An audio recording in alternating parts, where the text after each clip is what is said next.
Welcome back to Control Academy, everybody. I'm your host, Marshall, and today we're playing Incarnation Fires? Yeah, let's give it a shot. Just so before we get started, if you like the video, please give it a thumbs up. And if you are loving what we're doing here on the channel, playing usually control decks, and this one's kind of controlling, but this week's more about the spice. But normally we play control decks every single week in this YouTube channel.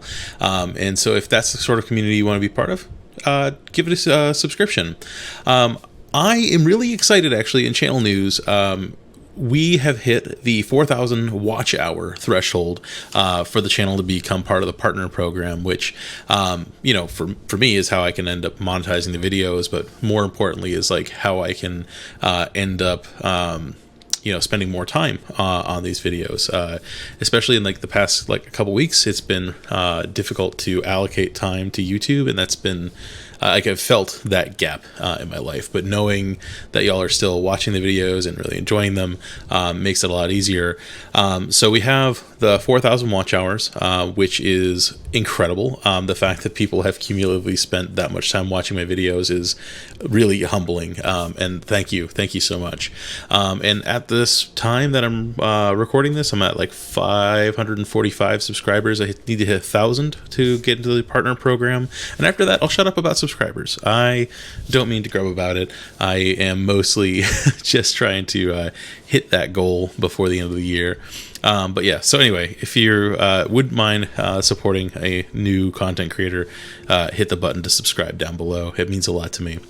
Anyway, moving on. So I mentioned that this week's all about the spice. Incarnation Fires. I encountered this deck on the ladder, and to be fair, I spent the past month playing Modern in anticipation of an RCQ, which there are some great stories from, but those are not for today. And so like my ranking on the arena ladder has tanked a little bit. I've ground up a little bit, but what's fun about the lower ranks is you see some real spicy stuff, and I encountered a deck that essentially is 5-color Fires of Invention being a 4-mana enchantment that makes you can only cast spells during your turn, and you can't cast more than 2 spells a turn, but spells are free provided that you have greater than or equal to their casting cost as the number of lands you control. There have been plenty of Fires of Invention decks over the years, but I promise that this one is even weirder than usual because of Enigmatic Incarnation, which is a card I did not know existed until like an hour ago. So this card, 2 a green and a blue, it's basically Birthing Pod, but instead of sacrificing creatures, you sacrifice enchantments to get creatures. I don't know how I missed this card from Theros Beyond Death. I think it's because that set kind of just came out like right around the time my son was born, my first son, and so like this entire set is just like a fugue state.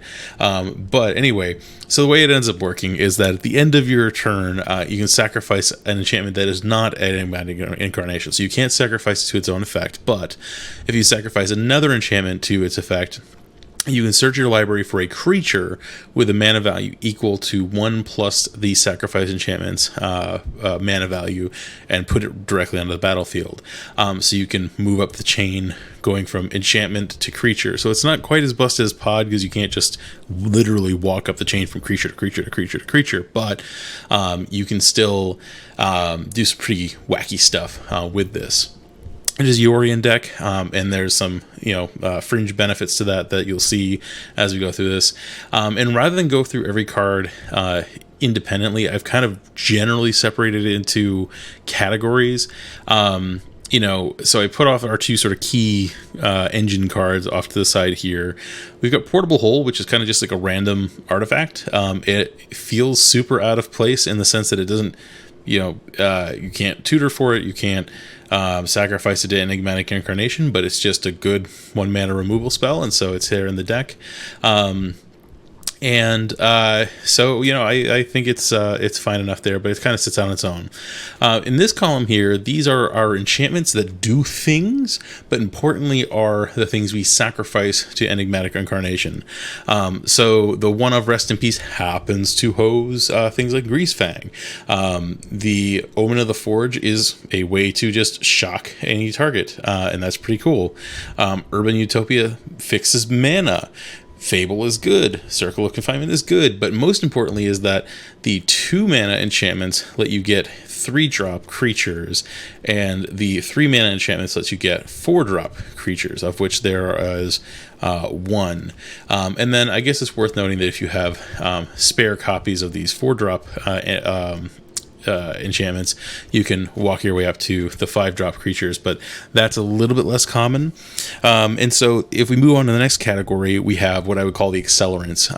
Now this is things that either reduce the cost of enchantments we play so we can get ahead in the case that we don't have fires, or it's something that lets us dump more lands onto the battlefield, because one, that's just generally good for getting to our more expensive cards, but it also makes fires a little bit more powerful, because again, one of our goals here is to cast the big things either for free off of fires or for mana by having ramped up to them.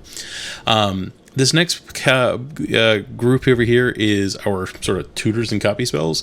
Moonbust Cleric is a idyllic tutor on a stick, so you can sacrifice a Circle of Confinement, get a Moonbust Cleric, and then put an Fires of Invention on top of your deck. Or if you want a second copy of Enigmatic Incarnation for whatever, you can go for it. Glasspool Mimic copies any of your other creatures, so if you see that you have a ton of one-ofs in this deck, like almost every creature is a one-of, Glasspool Mimic's your way to sort of double down on the ones that are relevant to.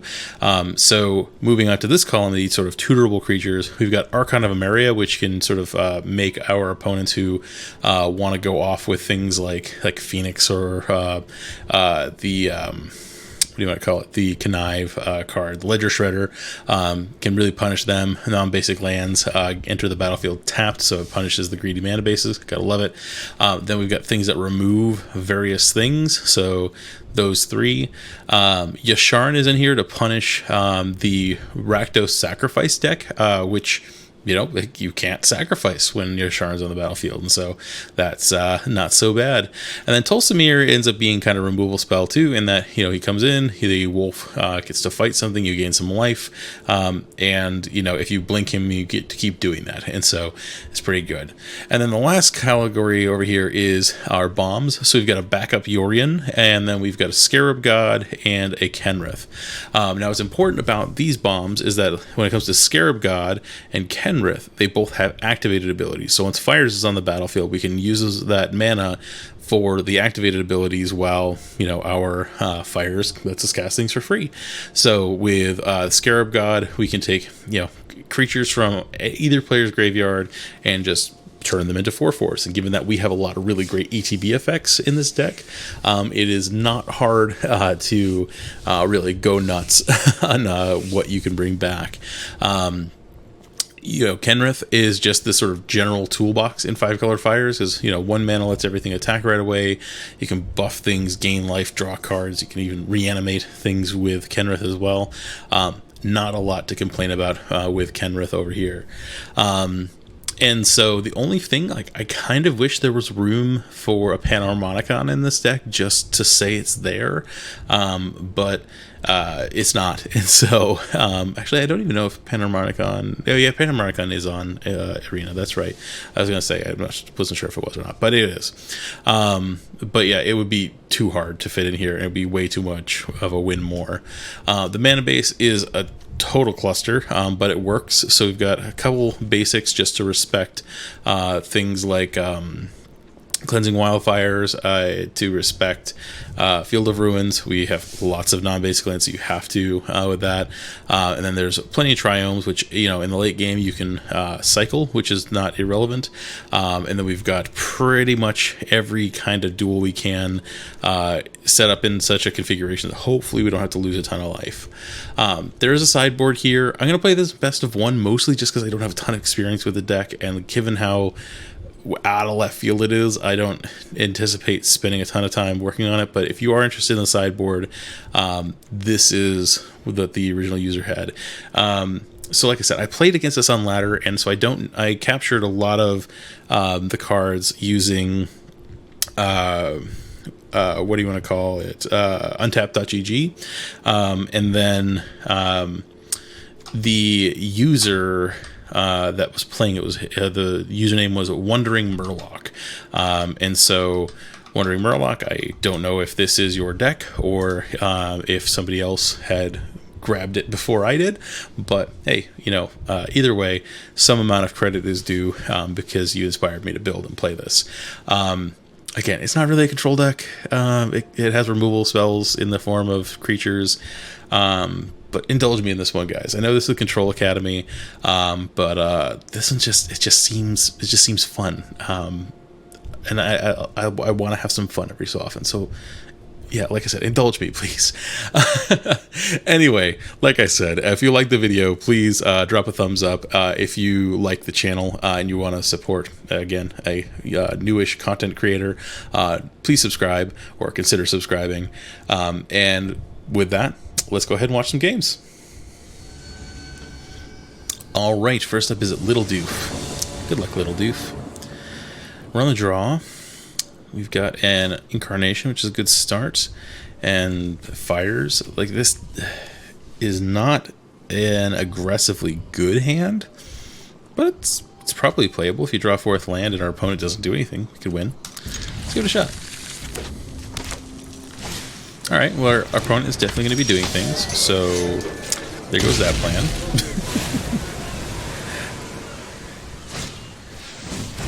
It was a nice thought. The Archon of Maria actually does help here a little bit, believe it or not, so I don't mind that. The real question is whether it's worth dropping a Triome to try to get the ETB tap out of the way, or trying to get down an Urban Utopia or Rest in Peace. I think, yeah, there's a chance we draw a untapped land before then, and then we'll have been glad we dropped the 2-drop enchantment when we get to, there we go, untapped land, the Enigmatic Incarnation, so we could have it go off right away.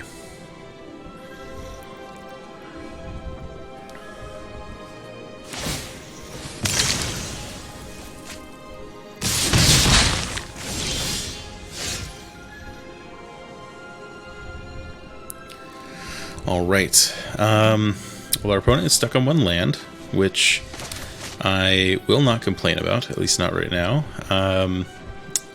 Let's go ahead and get... I never know what to put these lands on here, but let's go ahead and put a blue. Play the Archon of Maria. That will probably not really affect their mana base, but, assuming they ever get extra lands, it'll restrict them to 1 spell per turn. Also, it impacts us, but that's what Enigmatic Incarnation's for. They're trying to dig for lands, I'm sure. No, I'll take the 1. We're not so low on life that I need to be horrendously worried yet. And actually, I am tempted to Ralgrin Triome Deputy of Detention to just punish that draw. So let's do that.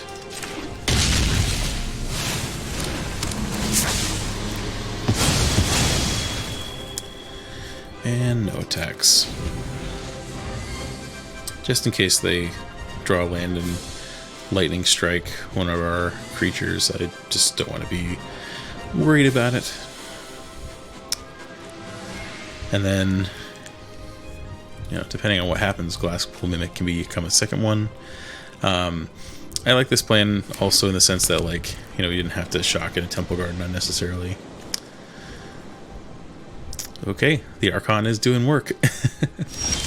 No complaints from me. So let's go ahead and put this in tapped. Enigmatic Incarnation. And let's see. I'll go ahead and attack with Archon, and then I'm going to sacrifice Urban Utopia to get a Risen Reef. Okay. That would have been maybe a little more useful in the deck, but whatever. That's annoying.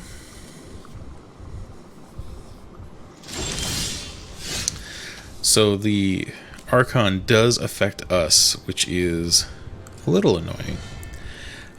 That's part of the reason I wanted the Skyclave apparition to stay in the deck, because that's a little annoying. But what I can do is drop the Lava Glide pathway here. It gives us a red to just hang on to. I'm going to Rest in Peace.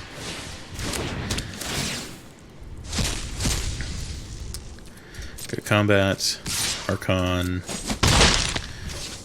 and then let's see. I can buy Yorion just while I have the extra mana, and then here sacrifice this and get Night of Autumn. And let's go ahead and get rid of the makeshift munitions. Realistically, I don't see it being super valuable, but I just want to keep their board as clear as I can. Oops, sorry everybody. Didn't mean to hit the microphone. Claim the Firstborn. Alright. I assume they have a sacrifice effect, so... No, they didn't. Alright. No punishment. No punishment at all. Alright, so here... I'm going to take this opportunity to get the fires out. I can only cast the one thing per turn, so it means it's going to be kind of a boring turn, but... you know, it is what it is. Oh, now I realize they claim the Firstborn, but then Archon of Myria prevents them from actually prevents them from casting a second spell that would be able to sacrifice something. So, because they probably wanted to do that. I'm not going to sacrifice Fires, because Fires... I mean, we don't really need Fires, but being able to drop Yorion and whatnot is not bad. And our opponent scoops it up. Can't complain about that.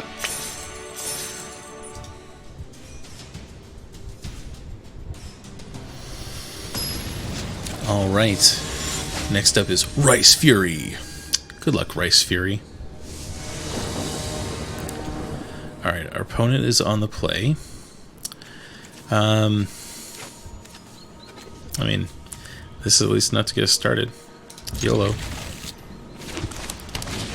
Seems like every time I try to keep like a relatively well-balanced hand with this deck, it blows up in my face, so to heck with it.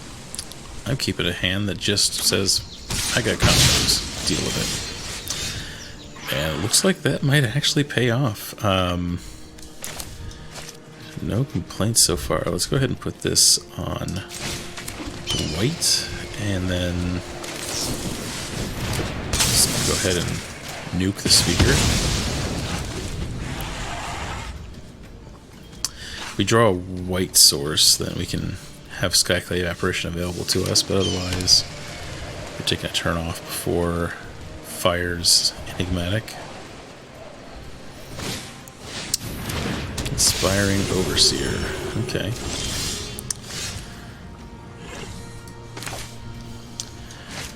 Alright, here, at least we don't have to fully take a turn off, so we'll put this on blue.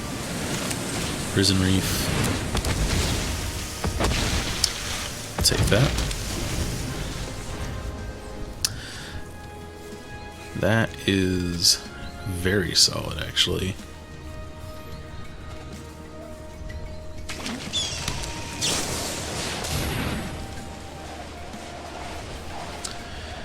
Collected Company main phase. What you got for me, buddy? Two Resplendent Angel as well. I know exactly what I'm getting with Enigmatic Incarnation, so cheers for that. So Fires, Enigmatic, No attacks.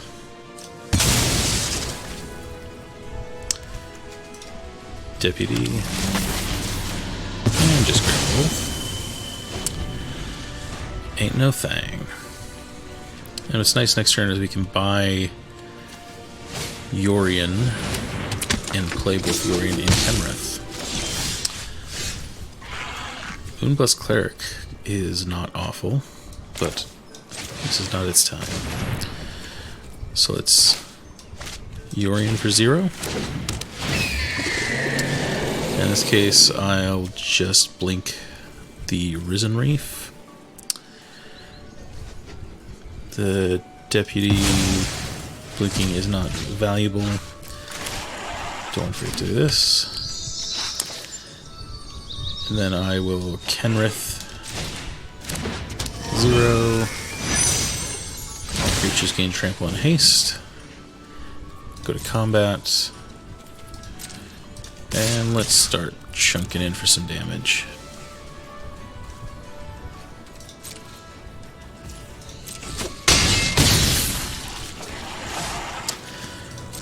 Turn.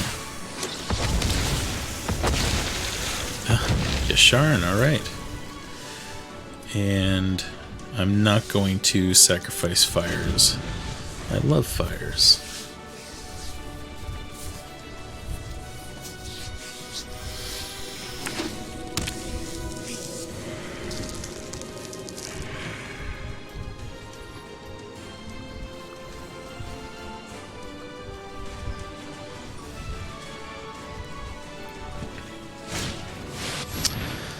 Valkmira. A permanent you control deals damage to you. Prevent it. Whenever another permanent becomes a target, counter it. A spell ability unless the control pays 1. Not concerned about that in the least.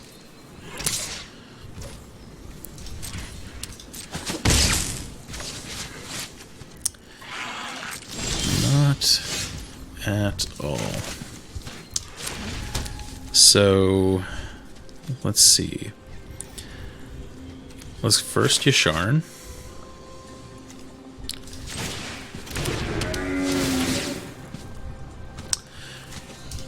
Just have a plains. Oh, I didn't realize he was an elemental.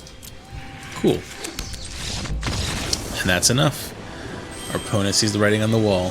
GG.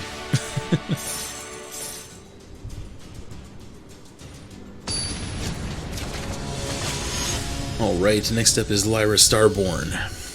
Good luck, Lyra. I really hope that's your actual name, because that is a badass name. And this opening hand is aggressively okay. This one's better. It's a little land light, but guy can dream. I'm going to put Fable to the bottom, which is probably the wrong choice, but I'll try it anyway.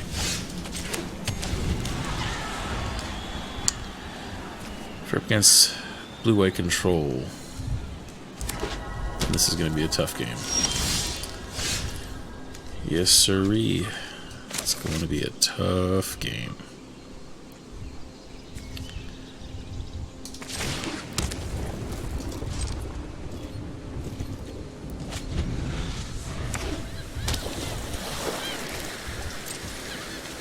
Let's try to Omen.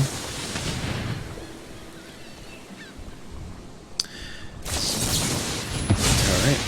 Well, fortunately I can't punish them too much for that. But,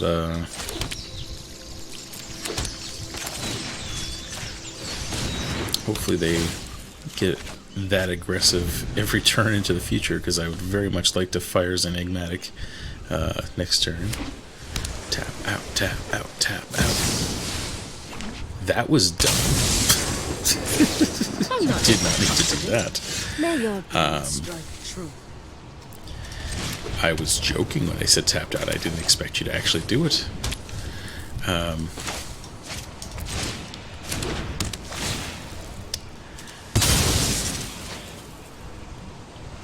Sacrifice that. And then, let's see. Go ahead and grab that with the deputy. Years of training for this. Opponent scoops it up. Alright, so what did we learn about Incarnation Fires and Explorer?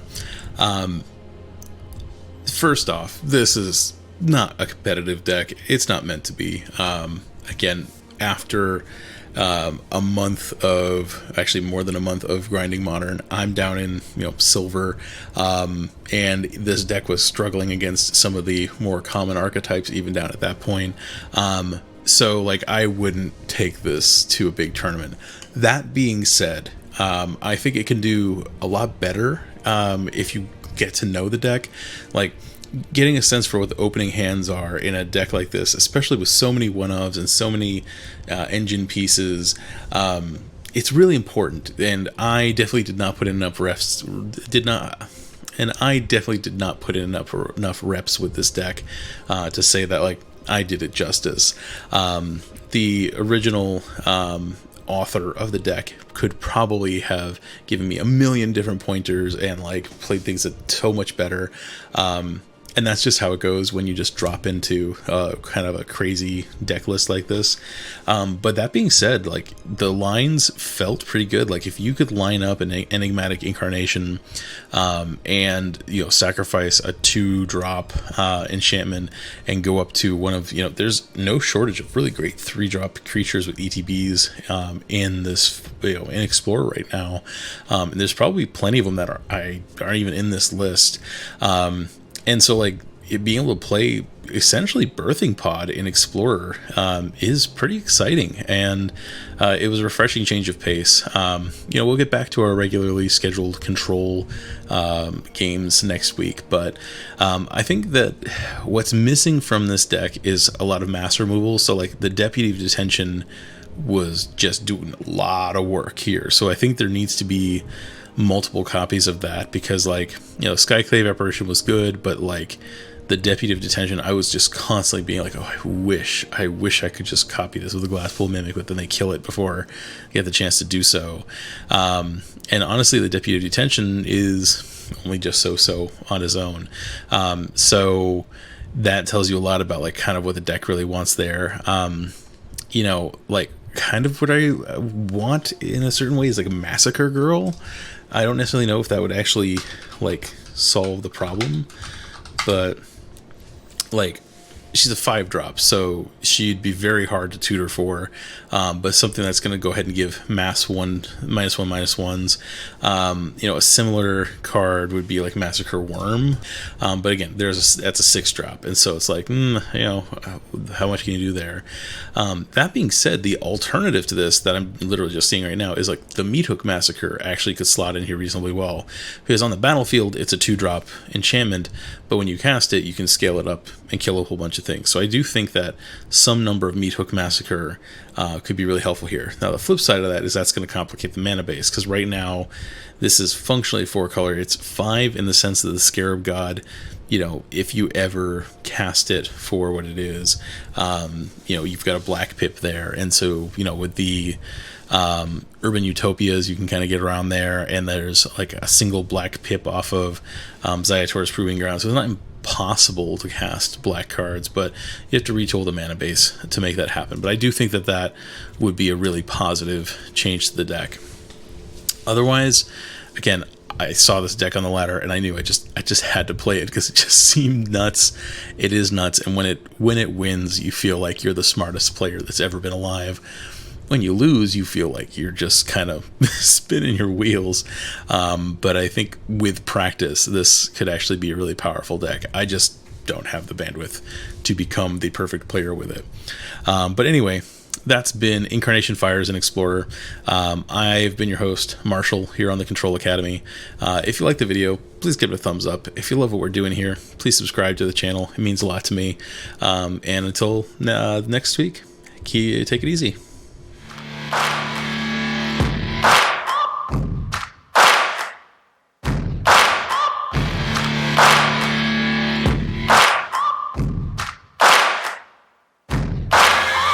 Searching for greatness in a sea of the dying and shameless. A sea of the aimless. I don't want to be one of the